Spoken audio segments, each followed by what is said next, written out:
আম পাড়তে গিয়ে খুবই দুঃখজনক একটা ঘটনা ঘটে গেল, তাও আমার হাজব্যান্ডের সাথে। আসসালামু আলাইকুম, আসিয়া রানা ইজ ব্লগ চ্যানেলে সবাইকে স্বাগতম জানিয়ে ছোট্ট একটা ব্লগ নিয়ে চলে আসলাম। আশা করি সবাই ভালো আছেন, আমরাও আলহামদুলিল্লাহ ভালো আছি। আশা করি ভিডিওটি আপনাদের কাছে ভালো লাগবে।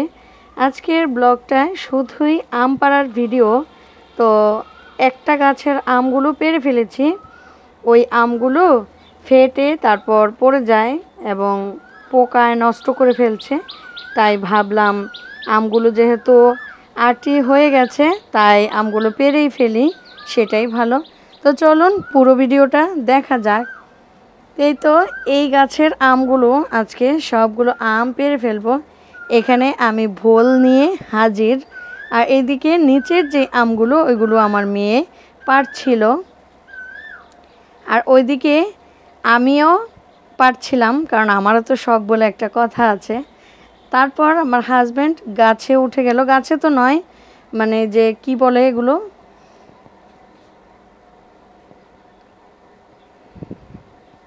কাঠ দিয়ে যে তৈরি করে, ওইগুলো বেয়ে উঠে তারপর ওইটাতেই দাঁড়িয়ে আমগুলো পাড়ছিল। আর এদিকে ও তো আম ছিঁড়তে গিয়ে পুরো আমের সাথে যুদ্ধ লাগিয়ে দিয়েছে।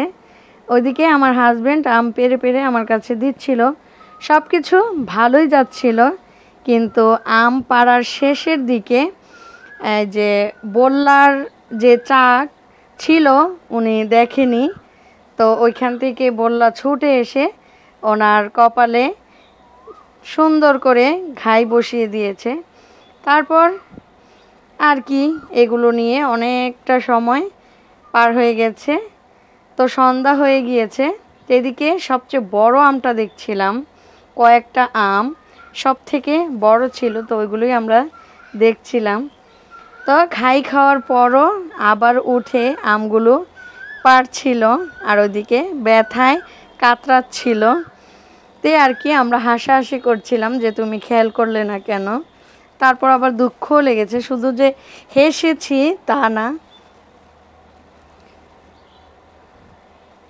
এই তো আম পাড়ছিলাম আর খুব আনন্দ পাচ্ছিলাম, নিজের গাছের আম বলে কথা, নিজের হাতে লাগিয়ে তারপর আবার এইভাবে করে নিজের গাছের আম পেড়ে খাওয়া কতটা যে আনন্দ, এটা আসলে যারা পেড়ে খায় বা নিজের গাছের যে আনন্দটা, এটা তারাই একমাত্র অনুভব করতে পারবে বা বুঝতে পারবে।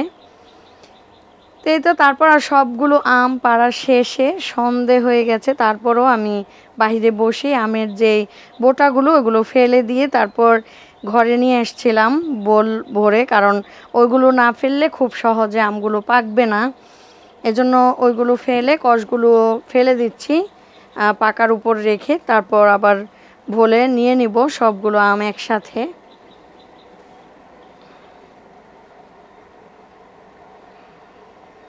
আর নিজের গাছের আম একা খেলেই কিন্তু আনন্দ না, আত্মীয়দের মধ্যে ভাগ করে দেওয়ার মধ্যেও আনন্দ আছে। আমার ছোট্ট চারা গাছ, তবুও সবাইকে নিয়ে খাওয়ার চেষ্টা করি যতটুকুই পারি। অনেকগুলো করে দিতে হবে, অনেক চাইবে, ওনারা তো চাইবেই, ঠিক না? তো আমার যতটুকু আছে তার মধ্যেই আমি দেওয়ার চেষ্টা করি বা করব।